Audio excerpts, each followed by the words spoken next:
Hello students, आपका मेरे channel smart study में स्वागत है। स्टूडेंट्स, आज हम शिक्षा निदेशालय की तरफ से दी जाने वाली वर्कशीट नंबर 11 करेंगे, जो कि क्लास 8th की है और विषय है सामाजिक विज्ञान इतिहास पाठ 2। ये वर्कशीट 2 नवंबर 2020 की है। तो आइए शुरू करते हैं आज की वर्कशीट शुरू करने से पहले प्लीज़ मेरे चैनल को सब्सक्राइब कर दीजिए। तो आइए देखते हैं आज की वर्कशीट। ईस्ट इंडिया कंपनी का पूर्व आगमन। मुगल बादशाहों ने औरंगजेब आखिरी शक्तिशाली बादशाह थे। मुगल बादशाह में औरंगजेब आखिरी शक्तिशाली बादशाह थे। 1707 में उनकी मृत्यु के बाद बहुत सारे सूबेदार ने अपना क्षेत्रीय रियासतें कायम की। इधर 18वीं शताब्दी के उत्तरार्ध तक राजनीतिक क्षितिज पर अंग्रेजों के रूप में एक नई ताकत उभरने लगी। एक छोटी व्यापारिक कंपनी के रूप में भारत आकर धीरे धीरे वे इस देश के नीति निर्धारक बन बैठे। यह कैसे संभव हुआ, आइए देखते हैं। तो देखो क्या कहा जा रहा है बेटा कि जब मुगल बादशाह के जो औरंगजेब थे वो आखिरी शक्तिशाली बादशाह थे। 1707 में उनकी मृत्यु के बाद बहुत सारे सूबेदार थे, उन्होंने क्या किया, अपनी रियासतें कायम करने की कोशिश की, मतलब बढ़ाने की कोशिश की। लेकिन 18वीं शताब्दी के अंतराल तक जैसे जैसे 18वीं शताब्दी खत्म हुई, उसमें एक नई अंग्रेजों की नई शक्ति जो थी उभरने लगी। उन्होंने क्या किया, सबसे पहले एक व्यापारिक कंपनी के रूप में वो भारत आए और धीरे धीरे क्या हुआ, यहाँ के नीति निर्धारक बन बैठे। तो ये कैसे हुआ, आइए आज की वर्कशीट में हम देखते हैं। 1600 ईस्वी में ईस्ट इंडिया कंपनी ने इंग्लैंड की महारानी एलिजाबेथ प्रथम से पूर्व में व्यापार का चार्टर इजाजतनामा हासिल किया। तो देखो 1600 की ईस्वी में क्या हुआ था कि ईस्ट इंडिया कंपनी ने इंग्लैंड की महारानी, जो इंग्लैंड की महारानी थी एलिजाबेथ ने प्रथम से पूर्व में व्यापार का चार्टर, मतलब व्यापार की परमिशन ली। उनके अनुसार कंपनी को पूर्व में व्यापार का एकाधिकार मिल जाएगा। अब उनके अनुसार क्या था, जो कंपनी को पूर्व में व्यापार का एकाधिकार मिल जाएगा, यानी इंग्लैंड की कोई भी कंपनी इस इलाके में ईस्ट इंडिया कंपनी से होड़ नहीं कर सकते, मतलब प्रतिस्पर्धा नहीं हो सकती है। इसके द्वारा कंपनी समुद्र पार जाकर नई इलाकों को खंगाल सकती है, नए इलाकों को खोज सकती है, ढूंढ सकती है, वहां से सस्ती चीजें खरीद कर उन्हें यूरोप में ऊंची कीमत पर बेचकर मुनाफा कमा सकती है। तो इस चीज की परमिशन ले ली थी। लेकिन यह शाही दस्तावेज दूसरी यूरोपीय ताकत फ्रांस, डच, पुर्तगाल को पूर्व के बाजारों में आने से नहीं रोक सकता था। लेकिन जो ये उन्होंने क्या कहा था कि जो ईस्ट इंडिया कंपनी जा रही है उसके अलावा इंग्लैंड की कोई और कंपनी नहीं जाएगी, लेकिन इसके अलावा दूसरी जो ताकतें थी जैसे कि फ्रांस की, डच, पुर्तगाल, ये वहां पे पूर्व में व्यापार कर सकते थे। ये पूरे वर्ल्ड की बात हो रही है बेटा, वर्ल्ड के पूर्व में ये लोग आराम से व्यापार कर सकते थे। जब तक इंग्लैंड के जहाज अफ्रीका के कैप ऑफ गुड होप का चक्कर लगाकर हिंद महासागर को पार करके भारत पहुंचते, तब तक पुर्तगालियों ने गोवा में अपना ठिकाना बना लिया था। अब तो देखो क्या कहा जा रहा है कि जब इंग्लैंड के लोग भारत पहुंचे थे, उससे पहले ही कहाँ से पहुंचे थे, को रास्ता क्या है, अफ्रीका के कैप ऑफ गुड होप का चक्कर लगाकर हिंद महासागर को पार करके भारत पहुंचे थे। तब तक पुर्तगालियों ने क्या किया था, गोवा में अपना ठिकाना बना लिया था। यूरोप के बाजार में भारत से बने बारीक, अब यूरोप के बाजार में देखो क्या जाता था, भारत से बने बारीक सूती कपड़े, रेशम के अलावा काली मिर्च, लौंग, इलायची, दालचीनी की ज़बरदस्त मांग हुई। ये सब भारत में इसकी अच्छी खेती होती थी। तो ये सब चीज़ें कहाँ, यूरोप के बाजार में इसकी मांग हुई। भी लोग ने कहा कि और चाहिए ऐसा सामान ना।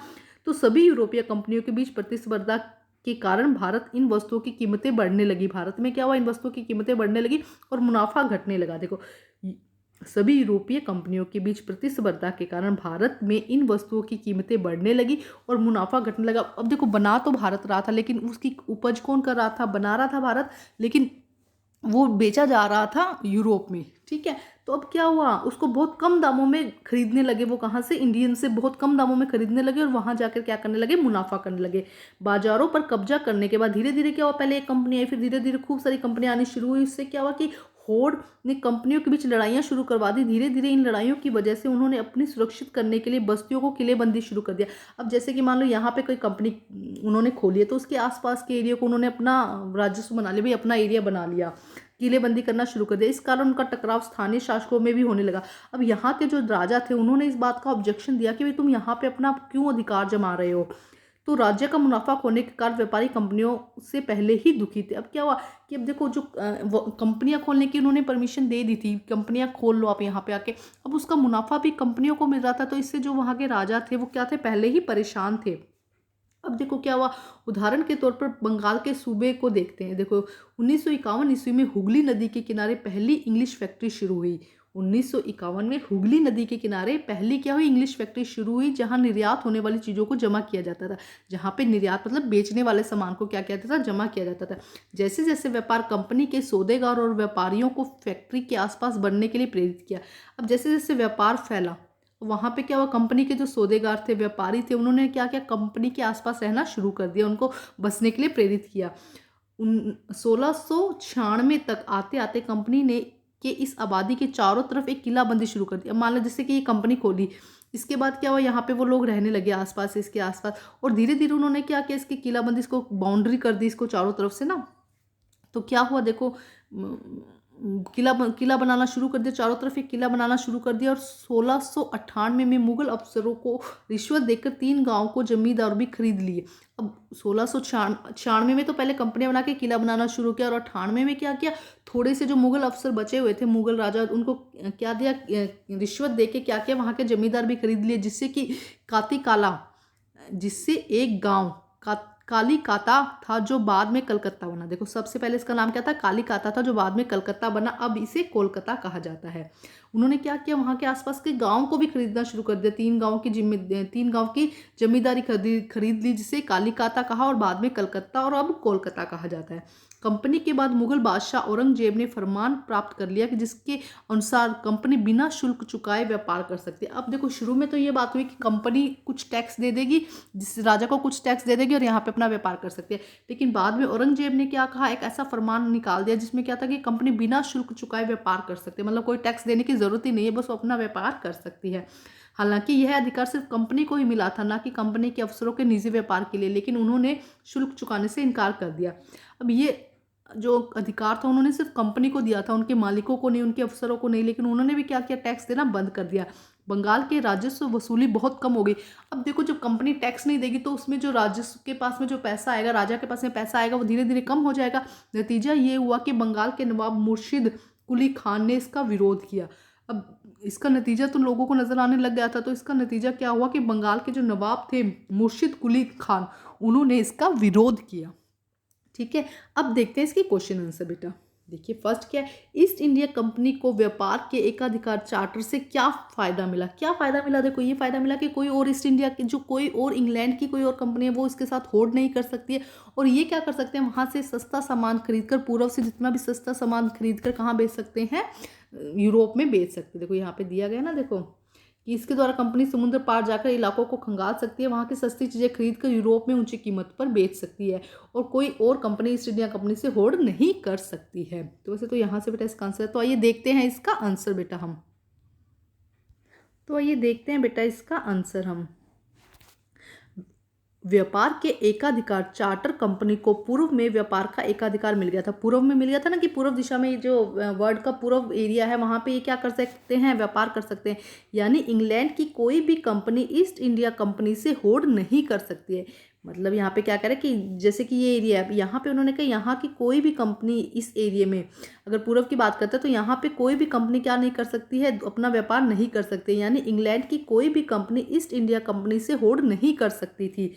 कंपनी समुद्र पार नए इलाकों से सस्ती चीजें खरीदकर महंगे दामों पर यूरोप में बेच सकती थी। तो देखिए बेटा क्या लिखा गया, व्यापार के एकाधिकार चार्टर से कंपनी को पूर्व में व्यापार का एकाधिकार मिल गया था। यानी इंग्लैंड की कोई भी कंपनी ईस्ट इंडिया कंपनी से होल्ड नहीं कर सकती थी।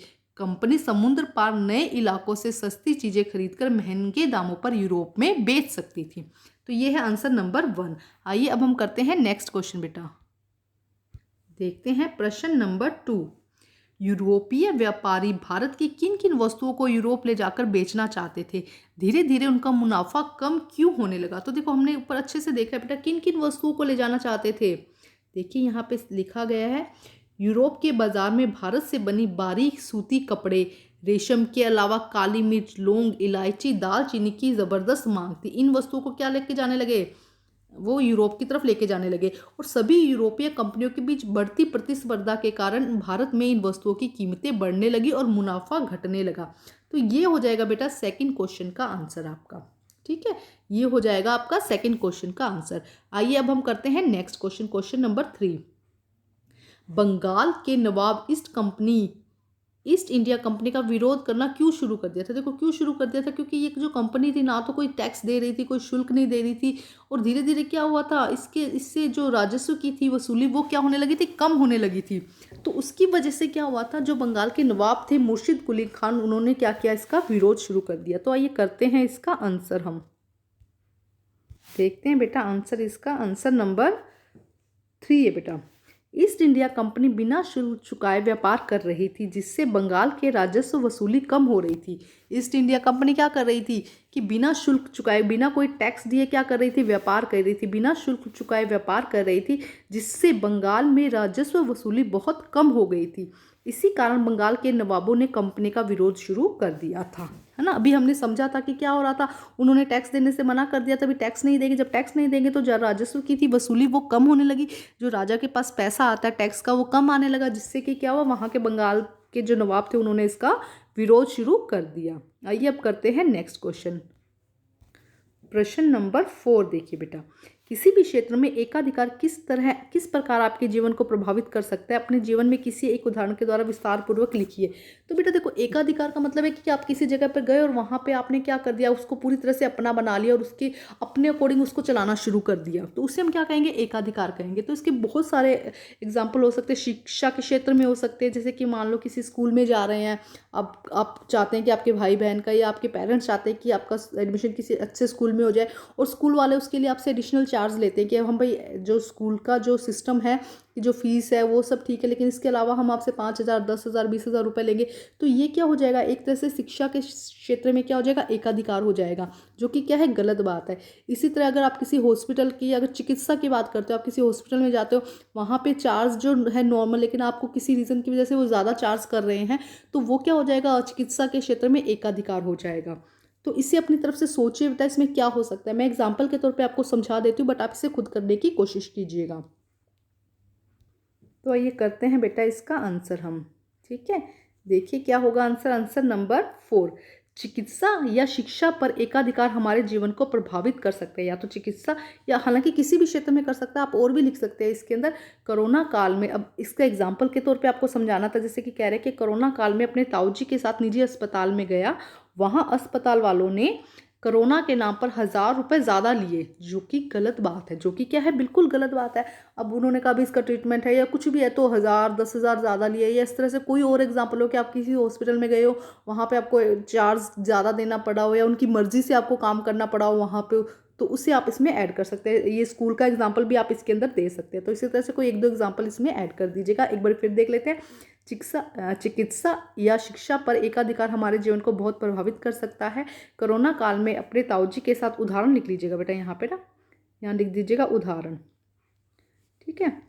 उदाहरण जैसे कि लिख दीजिएगा या उदाहरण लिख दीजिएगा। कोरोना काल में अपने पिताजी के साथ या अपने ताऊजी के साथ या चाचा जी के साथ या भाई के साथ, किसी के साथ भी लिख दीजिए, के साथ निजी अस्पताल में गया, वहाँ अस्पताल वालों ने कोरोना के नाम पर हमसे 1,000 रुपये ज़्यादा लिए, जो कि बिल्कुल गलत बात थी, ठीक है। अब हम बेटा आज की वर्कशीट कंप्लीट होती है, वर्कशीट कंप्लीट करके अपने टीचर से चेक कराइए, और प्लीज़ मेरे चैनल को लाइक कीजिए, सब्सक्राइब कीजिए और शेयर कीजिए। Thank you students.